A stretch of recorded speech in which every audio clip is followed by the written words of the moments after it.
Since the 1960s, the UN has been the main supplier of aid to the Gaza Strip. Its body, the UN Relief and Works Agency, commonly known as UNRWA, has over 30,000 employees. Most of them, it says, are Palestinian refugees. An agreement was signed in 1967 acknowledging UNRWA's role in providing assistance to Palestinian refugees in Gaza and the West Bank. It also specified Israel's obligation to help UNRWA in its operations. Israel has for a long time claimed that this body is malicious and hostile to them. Shortly after the October 7th terror attacks, it said the organisation was completely infiltrated by Hamas. In January 2024, Israeli Prime Minister Benjamin Netanyahu said UNRWA must be dismantled entirely. UNRWA heavily disputes these claims, citing its status as the most legitimate provider in the region. We're in a situation where we are the backbone of the aid operation. And that's not just us saying that. You know, all other agencies from the UN rely completely on our logistical platforms, our thousands of staff, to be able to do their work. So if you take the backbone out of a body, you know, the body doesn't exactly stand up. Fast forward to January of this year, and Israel officially voided a long-standing cooperation agreement signed in 1967 that recognised UNRWA as a legitimate humanitarian agency. In response, the organisation said it continues to deliver aid in Gaza despite the effective ban.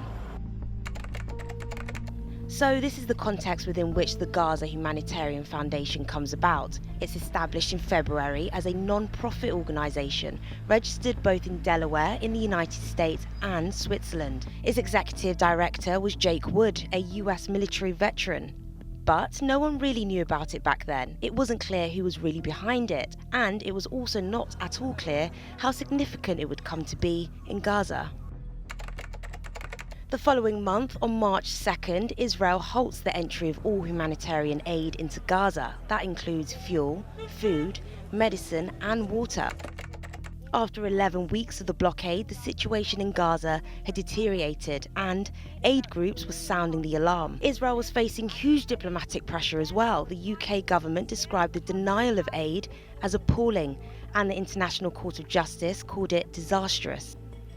It's at this point that the Gaza Humanitarian Foundation announces it will begin its own aid operations in Gaza. The plan, it said, was to run a tightly controlled system where there would be fewer aid points and would be heavily guarded. Israel and the US claimed this would stop Hamas stealing aid. The UN and other aid groups deny there is a significant diversion of aid to militants. But just hours before this announcement, the Gaza Humanitarian Foundation director, Jake Wood, unexpectedly resigned, saying it is not possible to implement this plan whilst also strictly adhering to the humanitarian principles of humanity, which I will not abandon. Since May 27th, at least 583 Palestinians have been killed and 4,186 injured while waiting for food at aid distribution sites operated by the Gaza Humanitarian Foundation, according to the Gaza Strip's Ministry of Health.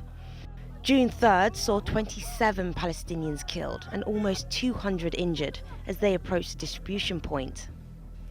On June 24th, Israeli forces and drones opened fire on hundreds of Palestinians waiting for aid in southern and central Gaza in 2 different incidents, killing at least 44 people, including children. On June 30th, Israeli forces killed 11 people who Gaza's health ministry say were seeking food in Khan Yunis. It came as more than 500 Palestinians were killed over the past month during the aid distribution program. Shootings were also reported on June the 1st, 2nd, 3rd, 6th, 8th, 11th, 15th and 17th, according to the Gaza Health Ministry, marking June as a month of relentless gunfire that turned sites of hope into scenes of bloodshed in one of the war's deadliest months. So why did it keep happening?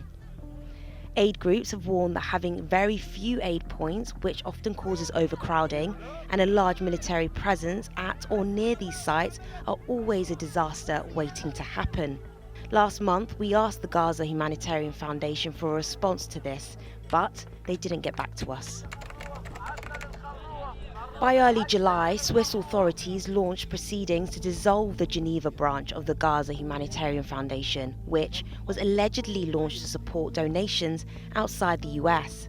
The Swiss cited the foundation's failure to meet requirements like having a Swiss bank account and a postal address. The deaths continued. On July 16th, 20 Palestinians were killed, most of them trampled during a stampede at a food distribution centre. The Gaza Humanitarian Foundation has accused Hamas of sparking the unrest that led to the deadly chaos. Hamas said that's false and misleading. Despite the number of deaths, Israel's military alleges that the number is false. The reports about the wide extent of those killed, allegedly, in the distribution compounds are lies. This is another propaganda of the Hamas terror organisation as part of its Y programme to harm the distribution of the aid. Unfortunately, the lies are echoed frequently.